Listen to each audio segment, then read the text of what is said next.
बिस्मिल्लाहिर्रहमानिर्रहीम। अस्सलाम वालेकुम। रूबी रेसिपी में आप लोगों को खुश आमदीद।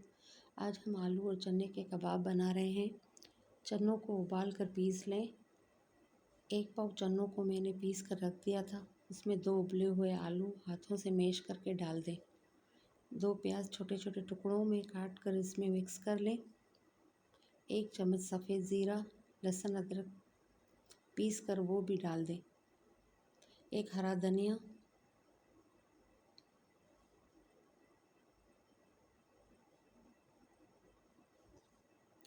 2 हरी मिर्चें काट लें। 1 चम्मच नमक, 1 चम्मच कुटे लाल मिर्च, 1 चम्मच सूखे धनिया, 1 चम्मच चाट का मसाला, आधी चम्मच गरम मसाला, 2 चम्मच बेसन का आटा।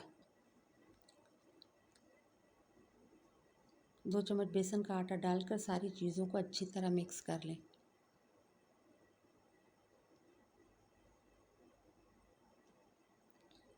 फिर इसके कबाब बना लें।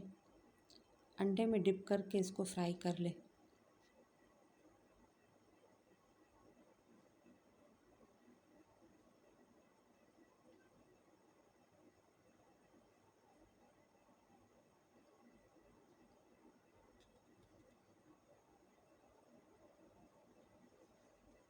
यकीनन आपको ये कबाब बहुत पसंद आएंगे। अगर पसंद आए तो लाइक, शेयर और सब्सक्राइब करें। इजाज़त दें। अल्लाह हाफ़िज़।